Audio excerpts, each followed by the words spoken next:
सत्य वचन, अमर वचन, जीवित वचन, दिव्य वचन, सत्य वचन, अमर वचन, जीवित वचन। साई दा बामा बनी दा बामा बगरे रे सा रे सा रे सा रे सा। दिव्य वचन, सत्य वचन, अमर वचन, जीवित वचन, दिव्य वचन, दिव्य वचन।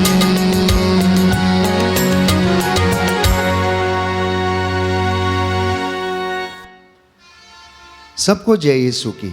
प्रभु यीशु के पवित्र और सामर्थी नाम में मैं आप सबकी सलामती की दुआ मांगता हूँ। परमेश्वर आप लोगों को आज के इस पवित्र दिन में अनंत शांति प्रदान करे और उन्नति प्रदान करे। आपके सब कामों में आपको आशीर्वाद दे। आप जहाँ कहीं भी जाएं, परमेश्वर के स्वर्गदूत आपकी अगुवाई करें। बस मैं यही प्रार्थना करता हूँ। आज प्यारे भाइयों और बहनों, मैं आपके साथ प्रभु का कलाम साझा करना चाहता हूँ और बाइबल में से एक ऐसे विषय पर आपके साथ मनन चिंतन करना चाहता हूँ जो पश्चाताप की सबसे बड़ी और महान कहानी यीशु मसीह ने लूकस के सुसमाचार में लोगों से कही। तो कुछ दूरियां कदमों से नहीं अहंकार से बनती हैं। कुछ दूरियां कदमों से नहीं अहंकार से बनती हैं। कुछ आंसू आँखों से नहीं आत्मा से बहते हैं। कुछ लोग घर छोड़ देते हैं और कुछ लोग परमेश्वर को छोड़ देते हैं।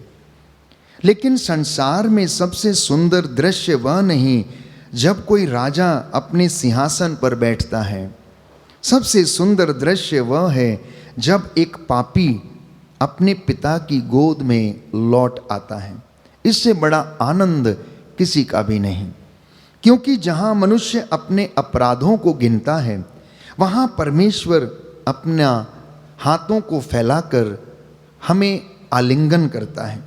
जहाँ न्याय कहता है तुम दोषी हो, वहाँ दया कहती है तुम मेरे पुत्र हो, मैंने तुम्हें चुना है, मैं तुम्हें क्षमा करूँगा, मैं तुम्हारा घाव भर दूँगा, मैं तुम पर दोष नहीं लगाऊँगा।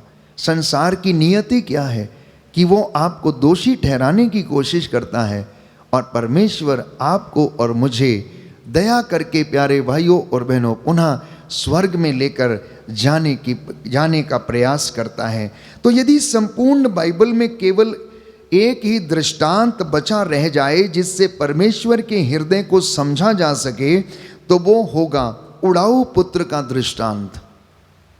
अगर आप परमेश्वर के हृदय और प्यार को समझना चाहते हैं तो लूकस रचित सुसमाचार अध्याय 15 पद संख्या 11 से लेकर 32 तक अवश्य पढ़ना। आपको परमेश्वर का स्वभाव पता चलेगा कि वो कैसा है, क्योंकि यीशु मसीह ने उड़ाऊ पुत्र के दृष्टांत के माध्यम से ईश्वर के प्यार को जग जाहिर किया। यह केवल एक पुत्र की कहानी नहीं है, यह मेरी और आपकी कहानी है। मैं और आप उड़ाऊ पुत्र के भांति परमेश्वर से दूर चले जाते हैं और अंततः हम में से बहुत से लोगों को ऐसी परिस्थिति का सामना करना पड़ता है जैसा कि उड़ाऊ पुत्र ने किया। आप लोगों में भी बहुत से लोगों ने कभी न कभी ऐसा अनुभव पाया होगा। तो यह हर उस आत्मा की कहानी है जिसने कभी परमेश्वर को छोड़कर संसार का रास्ता चुना, जिन्होंने परिस्थितियों से समझौता कर लिया, जिन्होंने झूठ से, हर प्रकार की अश्लीलता और बुराई से समझौता कर लिया। यह उन आत्माओं की कहानी है कि अब वो ईश्वर को ढूंढती हैं, प्रायश्चित करती हैं और परमेश्वर के पास लौटती हैं। लूकस रचित सुसमाचार अध्याय 15 पद संख्या 11 से 32 उस पिता की कहानी है जो कभी अपने बच्चों से प्रेम करना नहीं छोड़ता है। यह उस पिता के प्रेम की कहानी है। तो जब वह दूर ही था, बाइबल कहती है, लूकस के सुसमाचार में हम पढ़ते हैं, पिता का प्यार देखिए कि उसने अपने बेटे को आते हुए देख लिया और जब वो दूर ही था तो उसके पिता ने उसे देखा और उसे दया आई और वह दौड़कर उसे गले से लगाने के लिए क्या होता, उत्सुक रहता है, दौड़ता है, जाता है, आलिंगन करता है, अपने गले से लगा लेता, उसे चूमने लगता है। लूका रचित सुसमाचार अध्याय 15 पद संख्या 20 में हम इन वचनों को पढ़ते हैं। लेकिन संपूर्ण सुसमाचार का हृदय इसी बात में धड़कता है कि एक ऐसा पिता जिसका बेटा सब कुछ लुटा आया था फिर भी उसे क्षमा करने के लिए तैयार है। प्यारे भाइयों और बहनों, इस दृष्टांत में दो पुत्रों की कहानी है, छोटा पुत्र और बड़ा पुत्र। छोटा वाला आता है और अपने पिता से कहता है कि मुझे मेरी संपत्ति का हिस्सा दे दो, मैं आपके साथ रहना नहीं चाहता, मुझे आपके कार्यकलाप अच्छे नहीं लगते, अब मैं और ज़्यादा आपके साथ नहीं रह सकता हूँ। हो सकता है उसका पिता ज़्यादा धर्मी था, प्रार्थना करने वाले था, और ये छोटा पुत्र कहता मैं अपने मित्रों के साथ कुछ समय एंजॉय करना चाहता हूँ, रंगरलियाँ मनाना चाहता हूँ, मैं उनके साथ रहना चाहता हूँ, मैं उनके साथ पिकनिक पर जाना चाहता हूँ। और उसका पिता उसको उसका संपत्ति का भाग देकर भेज देता है।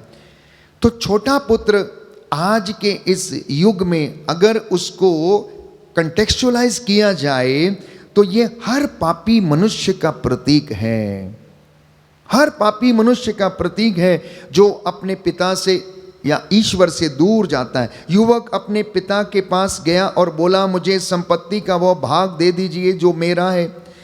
वह केवल धन नहीं मांग रहा था, सुनिए, वो कह रहा था पिताजी मुझे आपकी नहीं आपकी संपत्ति की जरूरत है, मुझे आपकी संपत्ति चाहिए, मुझे आप नहीं चाहिए।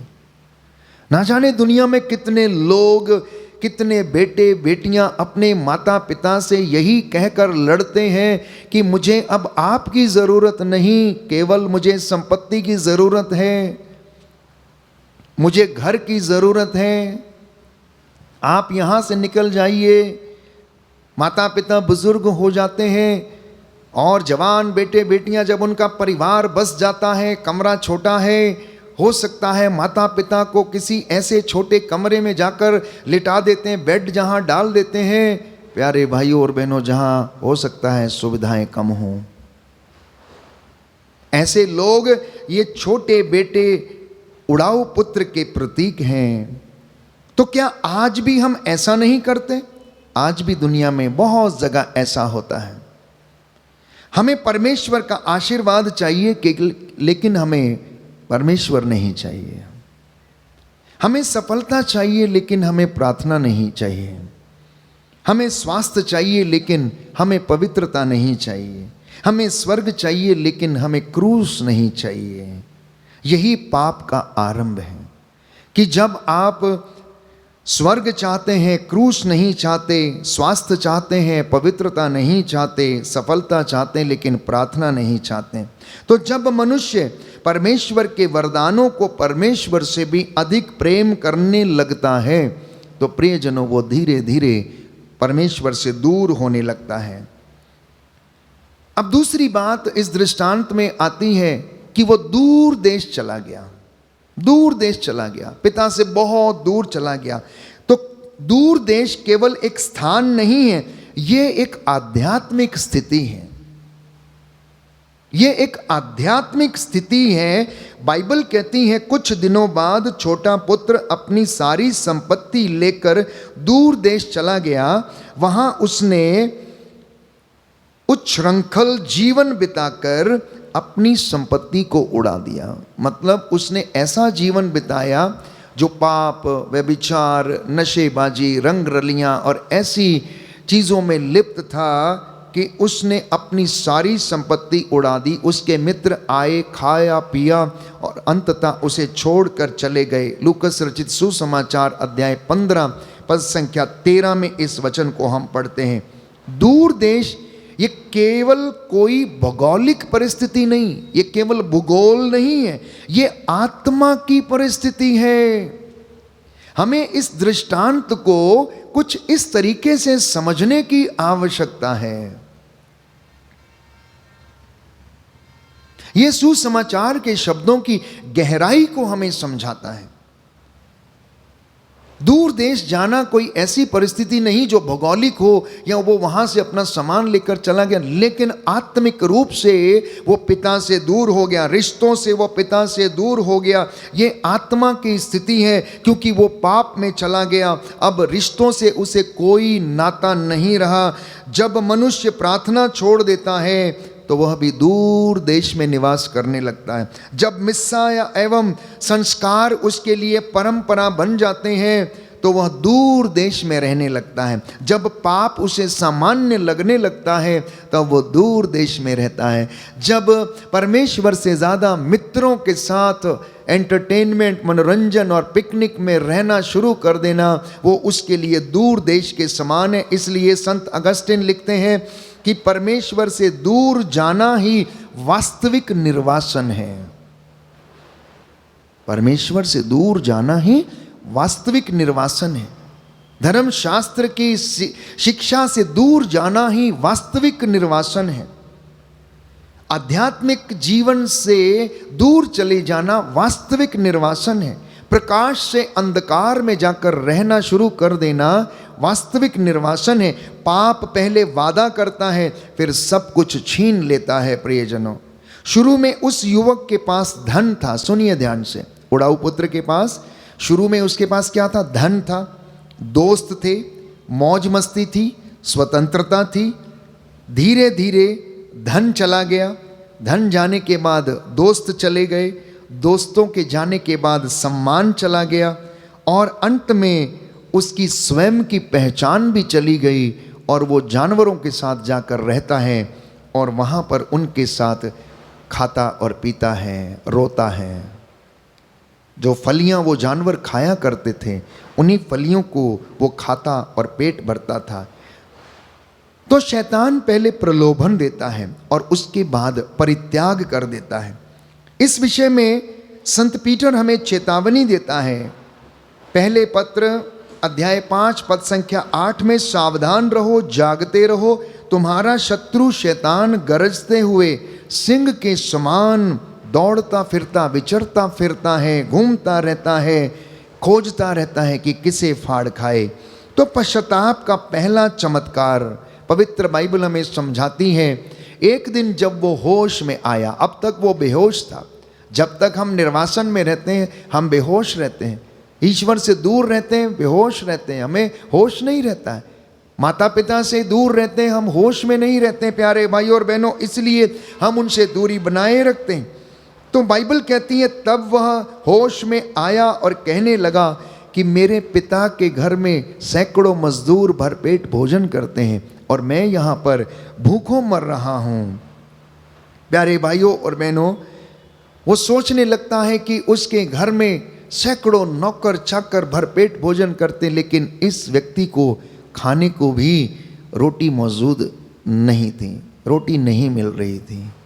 जानते हैं ये होश उसे कैसे आया? क्योंकि उसे अपने पिता के प्रेम, उसकी दयालुता, उसकी धार्मिकता की याद आई।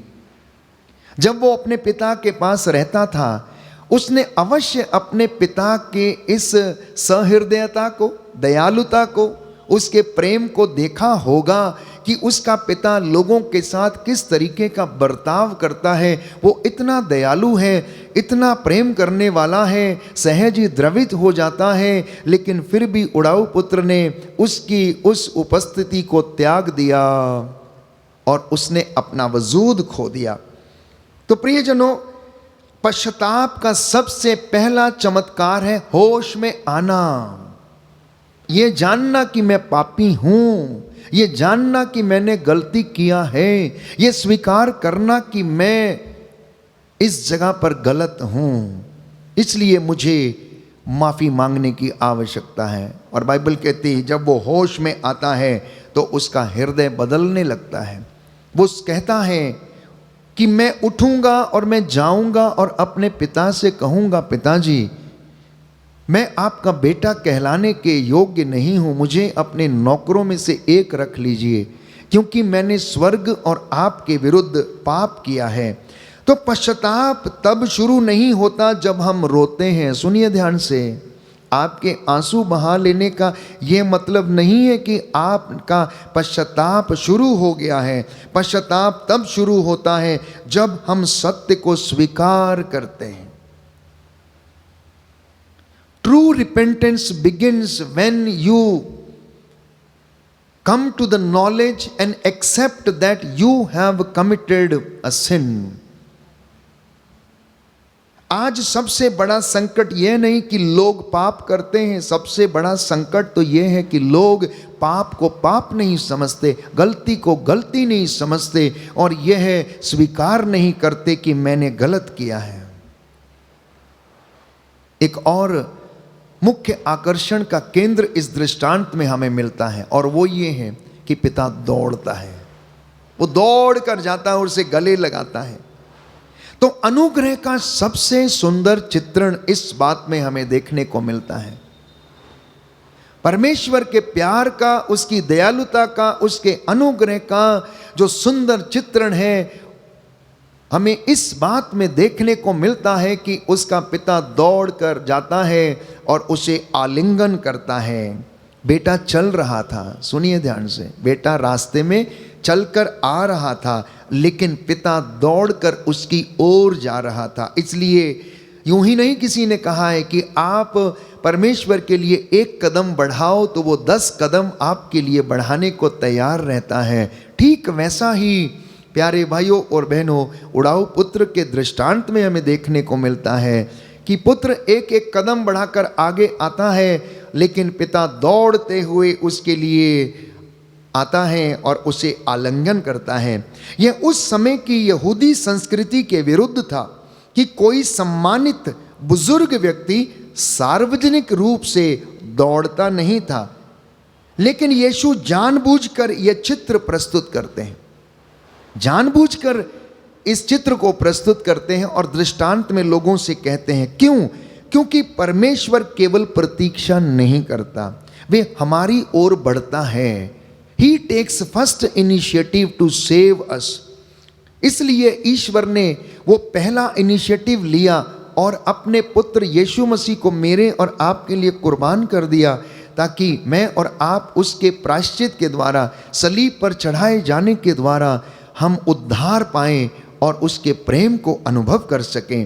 तो जब वह दूर ही था उसके पिता ने उसे देखा और उसे दया आई, वह दौड़कर उसे गले से लिपट गया और उसे चूमने लगा। लूकस का सुसमाचार अध्याय 15 पद संख्या 20।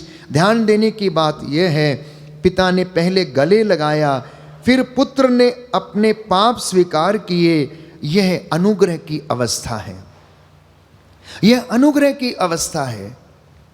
बाइबल हमें बताती है दृष्टांत में कि पिता ने उसे गले से लगा लिया और बेटा बोल उठता है, पिताजी मैं आपका बेटा कहलाने के योग्य नहीं हूं, मुझे अपने नौकरों में से एक रख लीजिए क्योंकि मैंने आपके और स्वर्ग के विरुद्ध पाप किया है। उसके अपने पाप में जीवन की स्वीकारोक्ति जो उसे ईश्वरीय दया को अनुभव करने की कृपा प्रदान करती है। तो परमेश्वर का प्रेम हमारे योग्य होने से पहले ही हमें ढूंढ लेता है, ये बात हमें ध्यान देने की आवश्यकता है। एक और बात इस दृष्टांत में ऐसी है जो हमारा ध्यान आकर्षित करती है कि पिता ने उसे नई अंगूठी पहनाई, वस्त्र पहनाए, जूते पहनाए। यह केवल उपहार नहीं था, ये केवल उपहार नहीं था जो उसके पिता ने उसे पहनाया या दिया, बल्कि ये प्यारे भाइयों और बहनों नया जीवन था, पुनर्स्थापना थी। उसके जीवन को फिर से आरंभ करने की एक नई अवस्था थी जिसमें वो आ गया। लूकस रचित सुसमाचार अध्याय 15 पद संख्या 22 से 24 में हम पढ़ते हैं, पिता ने कहा जल्दी सबसे उस उत्तम वस्त्र लाओ और इसे पहनाओ, इसके हाथ में अंगूठी पहनाओ और पैरों में जूते पहनाओ, मोटा बछड़ा लाकर मारो, हम खाएं और आनंद मनाएं क्योंकि मेरा ये पुत्र जो मर गया था वो जीवित हो गया है, जो खो गया था वो हमें मिल गया है, वो हमें मिल गया है। ये केवल उत्सव नहीं था परंतु ये रेस्टोरेशन था। रेस्टोरेशन का अर्थ है पुनर्स्थापना प्यारे भाइयों और बहनों, पुनर्जीवन जो वो उसे देना चाहता था। अब इन बातों को हम समझें। वस्त्र का अर्थ क्या है? वस्त्र का अर्थ प्यारे भाइयों और बहनों, खोई हुई गरिमा लौट आती है। खोई हुई गरिमा लौट आती है। उदाहरण के लिए, अगर किसी व्यक्ति को निर्वस्त्र कर दिया जाए तो वो उसकी शारीरिक गरिमा को खो देता है, लेकिन अगर उसे वस्त्र पहना दिए जाए तो फिर वह उस गरिमा को प्राप्त कर लेता है। वस्त्र पहनाए जाना मतलब पुनः अपनी गरिमा को प्राप्त करना। अंगूठी पहनाने का अर्थ क्या है? पुत्र होने का अधिकार फिर से प्राप्त करना। पुत्र होने का अधिकार फिर से प्राप्त करना। जूते पहनाने का अर्थ क्या है? वह अब दास नहीं, परिवार का सदस्य है। आपने देखा है घरों में जो दास लोग काम करते हैं प्यारे भाइयों और बहनों, जूते उतार के काम करते हैं, लेकिन पुत्रों को प्यारे भाई और बहनों जब वो जूते पहनाए जाते हैं तो दासों का मनोभाव नहीं, पुत्रों का मनोभाव प्राप्त होता है। तो कैथोलिक परंपरा में ये हमें मेल मिलाप के संस्कार की याद दिलाता है। सैक्रामेंट ऑफ रिकंसिलिएशन, जब हम पाप स्वीकार करते हैं तब परमेश्वर केवल हमारे पाप नहीं मिटाते हैं, वे हमें डिवाइन सनशिप अर्थात दिव्य पुत्र का मनोभाव प्रदान करते हैं। हमें उस सैक्रामेंट ऑफ रिकंसिलिएशन में, उस पाप स्वीकार के संस्कार में ऐसा आध्यात्मिक अनुभव होता है कि हमने जो दिव्य पुत्र का भाव खो दिया था वो हमें फिर से प्राप्त हो गया। इसलिए इस संस्कार को बहुत ज़्यादा सादगी के साथ, बहुत ज़्यादा भय के साथ रिसीव करना और अपनी पवित्रताई में बने रहना। तो मेल मिलाप का संस्कार, जिसे हम इंग्लिश में कन्फेशन कहते हैं या सैक्रामेंट ऑफ रिकंसिलिएशन कहते हैं, पिता के घर लौटने का रास्ता है। मैं इस बात पर जोर दूंगा, विशेष रूप से कैथोलिक परंपरा में, कैथोलिक कलीसिया में प्यारे भाइयों और बहनों, 7 संस्कारों में एक संस्कार है पाप स्वीकार का संस्कार। और यीशु मसीह ने चेलों से कहा, जिन पर हाथ रखोगे चंगे होंगे, जिनके पाप क्षमा करोगे वो क्षमा होंगे। ये याजकों को कलीसिया के द्वारा, कलीसिया की सेवकाई के द्वारा ये अधिकार चर्च ने दिया। प्यारे भाइयों और बहनों, प्रभु यीशु ने ये अधिकार दिया लोगों के पापों को क्षमा करने का, ताकि वे परमेश्वर के राज्य के अधिकारी बन जाएं। तो यीशु ने अपने प्रेरितों से कहा, पवित्र आत्मा ग्रहण करो, जिनके पाप तुम क्षमा करोगे वो क्षमा किए जाएंगे, और जिनके पाप तुम रोकोगे वो क्या रहेंगे? रुके रहेंगे, अर्थात वो अपने पापों में बंधे रहेंगे। योहन रचित सुसमाचार अध्याय 20 पद संख्या 22 से लेकर 30 तक। तो यही वह क्षण है जहां मसीह ने कलीसिया को पाप क्षमा करने की सेवकाई सौंपी है। And that is the reason sacrament of reconciliation, sacrament of confession exist in the Catholic church, क्योंकि ये कार्य स्वयं प्रभु यीशु मसीह के द्वारा स्थापित किया गया है। प्यारे भाइयों और बहनों, तो जब हम इन संस्कारों को ग्रहण करते हैं तो हम प्रभु यीशु के अनुग्रह को ग्रहण करते हैं। Catechism of the Catholic church number 1422 हमें सिखाता है कि प्रायश्चित और मेल मिलाप का संस्कार बपतिस्मा के बाद पाप में गिर चुके विश्वासियों को परमेश्वर तथा कलीसिया के साथ पुनः मेल मिलाप प्रदान करता है। ये हमें कलीसिया की धर्म शिक्षा हमें सिखाती है। इसलिए कन्फेशन केवल एक धार्मिक रीति नहीं है, ये एक ट्रेडिशन नहीं है, परंतु यह परमेश्वर के पास लौटने का रास्ता है। यह उड़ाऊ पुत्र का पिता के घर में लौटना है। संतों की शिक्षा इस विषय में क्या कहती है? संत अगस्टिन लिखते हैं कि परमेश्वर तुमसे बिना तुम्हारी सहमति के प्रेम कर सकता है, लेकिन तुम्हें बिना तुम्हारे पश्चाताप के नहीं बचाएंगे। परमेश्वर आपको आपकी सहमति के बिना प्यार कर सकता है, लेकिन पश्चाताप के बिना आप बच नहीं पाएंगे।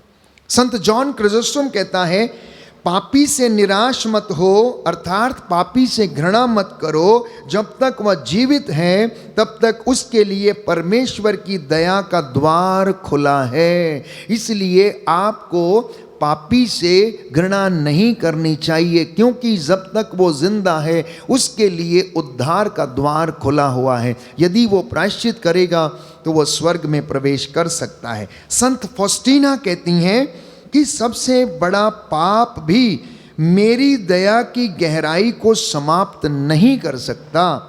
यदि पापी विश्वास के साथ ईश्वर के पास लौट कर चला आए तो वो उस पर दया करता है और उसे चंगा करता है। तो आत्मा की सबसे बड़ी चंगाई, कई लोग सोचते हैं उन्हें केवल मानसिक शांति चाहिए, कई लोग सोचते हैं केवल उनका घाव भरना चाहिए, लेकिन प्यारे भाइयों और बहनों, परमेश्वर आपकी आत्मा को चंगा करता है।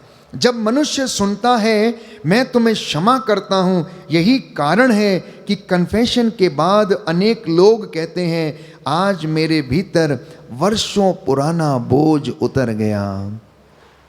मेरे संज्ञान में कई ऐसे लोग हैं जिन्होंने लंबे समय के बाद, प्यारे भाइयों और बहनों, पाप स्वीकार का संस्कार ग्रहण किया और अंततः उन्होंने अंगीकार किया कि आज उनकी जिंदगी में दुनिया का सबसे सर्वश्रेष्ठ दिन है, क्योंकि वो इतने बड़े अपराध बोध या बोझ को लेकर चल रहे थे, आज उससे वो आज़ाद हो गए हैं। आज उनके अंतर आत्मा, उनकी आत्मा का बोझ जो है वो उतर गया है। तो पश्चाताप, प्यारे भाइयों और बहनों, ये केवल भावना नहीं है, इसे केवल भावना के रूप में हमने प्रदर्शित नहीं करना, बल्कि परमेश्वर के अनुग्रह और उसकी ग्रेस को हमने अनुभव करना है। तो आज अपने आप से 3 प्रश्न पूछिएगा जब आप अपने नए दिन की शुरुआत कर रहे हैं। हो सकता है आप पवित्र यूकरिस्त संस्कार में भाग लेकर आए हैं, प्रार्थना करके आए हैं, चर्च जाकर आए हैं, आपने अपनी वेदी के सामने खड़े होकर प्रार्थना किया है, भजन गाया है। प्यारे भाइयों और बहनों, फिर भी आप अपने आप से 3 सवाल पूछिए। क्या मैं अभी भी दूर देश में जी रहा हूं? मैंने आपको समझाया, दूर देश चले जाना ये आत्मिक अवस्था है। जब हम प्रार्थना से दूर, संस्कारों से दूर, आध्यात्मिक जीवन से दूर चले जाते हैं तो हम दूर देश में रहने लगते हैं। क्या कोई ऐसा पाप है जिसे मैंने वर्षों से स्वीकार नहीं किया? ये दूसरा सवाल पूछना। तीसरा सवाल, क्या मैं पिता के घर लौटने के लिए तैयार हूं? ये आपका तीसरा सवाल प्यारे भाइयों और बहनों आज के इस दिन में होना चाहिए। तो प्रियजनों, इस दृष्टांत का सबसे सुंदर पात्र उड़ाऊ पुत्र नहीं है, याद रखिए, बल्कि सबसे महान, सुंदर और बड़ा पात्र जानते हैं कौन है? वो है पिता, वो है पिता। आध्यात्मिक जीवन में प्रियजनों वो है हमारा स्वर्गीय पिता ईश्वर। क्योंकि पुत्र थक गया था लेकिन पिता की आशा नहीं थकी थी। सुनिए ध्यान से, पुत्र थक गया था लेकिन पिता की आशा नहीं थकी थी। पुत्र ने घर छोड़ दिया था लेकिन पिता ने प्रेम नहीं छोड़ा था। पुत्र बदल चुका था लेकिन पिता का हृदय नहीं बदला था। आज वही पिता आपका भी इंतज़ार कर रहे हैं। आप चाहे जितनी दूर चले गए हों, उनकी दया आपसे आगे खड़ी है। और याद रखिए, शैतान आपके अतीत की याद आपको दिलाएगा, लेकिन यीशु आपके भविष्य की आशा आपको देता है और कहता है मैंने तेरे लिए योजना बनाई है, तेरे भविष्य की योजना, तेरी अच्छाई की योजना, तेरी भलाई की योजना है। वो आपके अतीत को याद नहीं करता, बल्कि वो आपके भविष्य को ब्लेस करता है और उन्नति प्रदान करता है। आइए हम प्रार्थना करें। हे स्वर्गीय पिता, मेरे जीवन में तेरा अनुग्रह सदा बना रहे। उन क्षणों के लिए जब जब मैं आपसे दूर चला जाता हूँ, मुझे आशीष और अनुग्रह प्रदान करना। ऐसी कृपा देना जिससे कि मैं तेरी ओर लौट सकूँ, मैं अपने गुनाहों का इकरार कर सकूँ, अपने अपराध बोध के लिए मैं क्षमा प्राप्त कर सकूँ। हे पिता ईश्वर, आज उन टूटे हुए हृदयों को, निराश हृदयों को ढारस बंधाइए। उड़ाऊ पुत्र के जैसे होश में आने की कृपा दीजिए, जिससे वो आपके पास लौटें और आपकी कृपा को अनुभव कर सकें। आमीन।